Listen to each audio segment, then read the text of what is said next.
Krishna Radhe Radhe Shri Radhe channel में आप सभी भक्तों का बहुत बहुत स्वागत है फ्रेंड। जय माता दी। नवरात्र की चौकी हमें कैसे उठानी है, इसी विषय में आज हम बात करेंगे।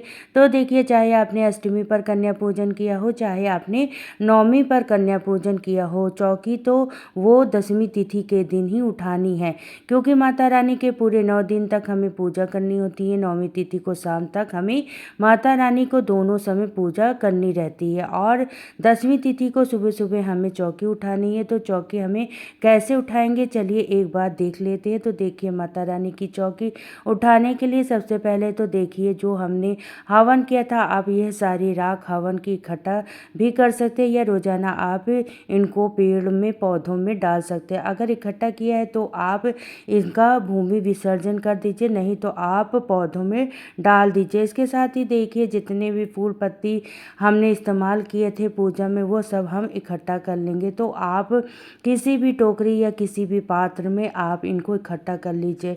इसके बाद हम इनका विसर्जन करेंगे।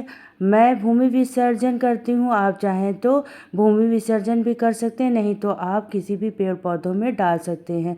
ये खाद बन जाते हैं। इसके साथ ही देखिए, हम जल के छींटे लगा देंगे। जल के छींटे लगा देना विसर्जन का ही एक स्वरूप होता है। तो सबसे पहले तो हम जो भी मूर्ति हमने रखी है उन सब पर जल के छींटे लगा देंगे। उसके बाद जो गणेश जी हैं उनको हम मंदिर में विराजमान कर देंगे, और जो भी सुपारी है वो हम नवग्रह बनाए हैं उन पर भी जल के छींटे लगाकर फिर हम सारी सुपारी उठा लेंगे। तो देखिए, आप इस तरीके से सारी सुपारी उठा लीजिए, और क्योंकि हमने इन पर जल के छींटे लगा दिए हैं तो विसर्जन इनका हो चुका है।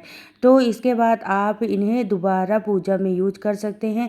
इसके बाद देखिए, माता रानी की जो चुंदरी है वो जब आप माता रानी को मंदिर में भी विराजमान करेंगे तो आप मंदिर में आप यह चुंदरी माता रानी को उड़ा सकते हैं। इसके साथ ही देखिए, माता रानी की जो भी मूर्ति या फोटो आपने ली है, आप इन्हें मंदिर में विराजमान कर सकते हैं। और अगर मंदिर में विराजमान नहीं कर रहे हैं तो आप जल के छींटे लगाकर आप इन्हें लाल कपड़े में लपेटकर किसी भी सुरक्षित साफ सुथरी जगह पर आप इनको रख सकते हैं। और जो भी हमने दक्षिणा चढ़ाई है वो दक्षिणा आप किसी भी छोटी कन्या को दे सकते हैं। अपने आसपास कोई भी छोटी सी लड़की आपको मिल जाए, कोई भी कन्या आपको मिल जाए, ये दक्षिणा दे सकते हैं। इसके अलावा देखिए, जो भी श्रृंगार का सामान हमने माता रानी को चढ़ाया, यह श्रृंगार का सामान आप इसमें से 1-2 चीज़ें कन्या को दे सकते हैं जो उनके इस्तेमाल की है।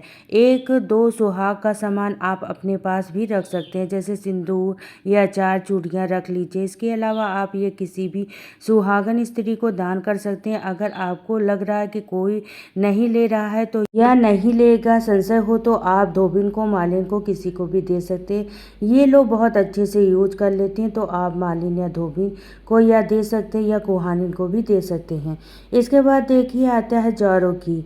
ज्वारे हमें क्या करना होता है, बहुत सारे लोग ज्वारों को जो होते हैं उनको विसर्जित कर देते हैं जल में।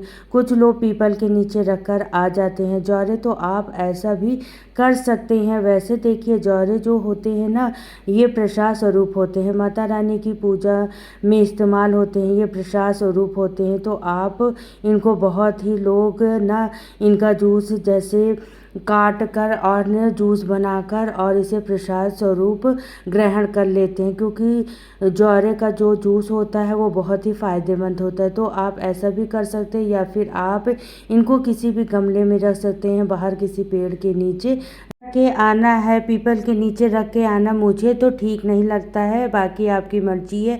वैसे ये आप प्रसाद स्वरूप थोड़ा सा आप अपनी तिजोरी में भी रख सकते हैं, ये भी बहुत बरकत देता है। तो बहुत से लोग पीपल पर भी नीचे रखते हैं, मुझे नहीं ठीक लगता। इसके बाद जो भी आपने नारियल हमने लिया है, इसे पे हम क्या करना है, आवा तो हम यहीं पे चौकी पर रख देंगे अभी तो। और जो भी चुंदरी है, मैंने जैसा कि आपको बताया कि आप यह चुंदरी पूजा में यूज कर सकते हैं, माता रानी को उड़ा सकते हैं, या छोटी छोटी कन्या आपको पूजा में आती हैं या बाद में आपको छोटी सी कन्या जो भी मिल जाती हैं आप उन्हें भी दे सकते हो। बहुत ही खुश हो जाती है कन्या, या तो फिर आप अपनी माता रानी को जो मंदिर है उन्हें भी उड़ा सकते हैं। यह इसके अलावा जो नारियल है, तो देखिए, बहुत से लोग तो नारियल को जल विसर्जन कर देते हैं, कुछ लोग माता रानी के मंदिर में भी चढ़ा कर आते हैं। तो अगर आपके यहाँ पर कोई आसपास माता रानी का मंदिर है तो आप वहाँ पर चढ़ाकर आ सकते हो।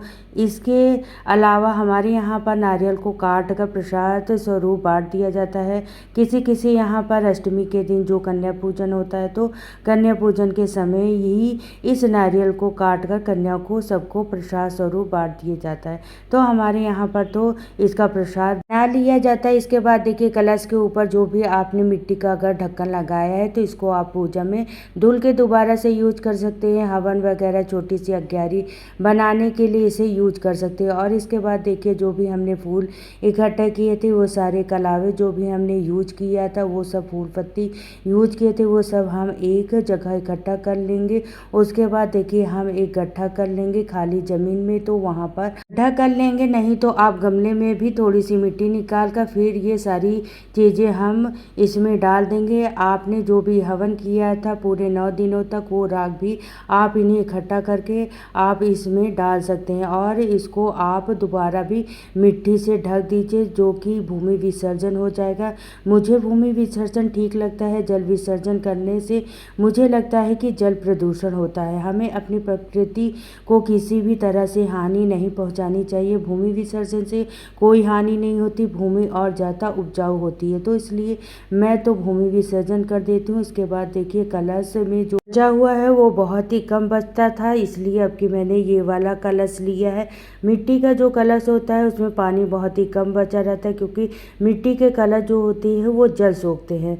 मिट्टी का कलश में जो जल बचे होते हैं उसको छींटे हमें एक बार पूरे घर में लगा देते हैं। अगर आपके घर में मिट्टी का लिए हैं या तो आप पीतल का लिए हैं तो पूरे घर में आप जल से छिड़काव कर दीजिए। इस तरीके से दुर्वा से या फूल से किसी भी चीज़ से आप इस तरीके से पूरे घर में छिड़काव लगा दीजिए। इसके बाद जो भी जल बच जाता है वो आप पौधों में भी डाल सकते हैं। और जल के अंदर जो भी सुपारी डाली है, हल्दी डाली है, सिक्का डाली, ये चीज़ें हमें क्या करना है कि सुपारी हल्दी को आप किचन में यूज कर सकते हैं किसी भी सब्जी में, क्योंकि हल्दी जो होते हैं वो सॉफ्ट होते हैं। इतने ज़्यादा भीग जाते हैं तो वो सॉफ्ट हो जाते हैं।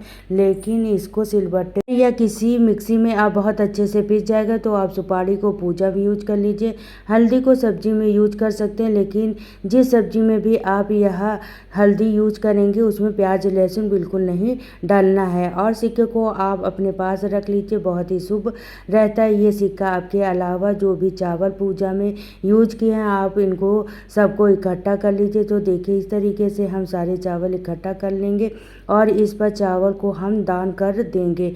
आप इसमें थोड़ा बहुत चावल और मिला लीजिए अपने पास से और इसे आप दान कर दीजिएगा किसी भी ज़रूरतमंद को। आप चाहे तो आप घर में जो भी हेल्पर आती हैं, मेड आती हैं, आप उनको भी दे सकते हैं, क्योंकि वो लोग को यूज कर लेंगे, खुश हो जाएंगे। और आप उन्हें दें जिनको इनकी ज़रूरत है। तो थोड़े से चावल मिलाकर आप इन्हें दान दे दीजिए। इसके अलावा जो भी चौकी हमने कपड़े बिछाए हैं इसको हम साफ़ कर लेंगे और उसके बाद दोबारा पूजा में यूज कर लेंगे। चौकी भी हम दोबारा पूजा में यूज कर लेंगे। तो इस तरीके से हमने चौकी उठानी है। फ्रेंड्स, पूजा में यूज हुई कोई भी सामग्री हमें इधर उधर नहीं डालनी है।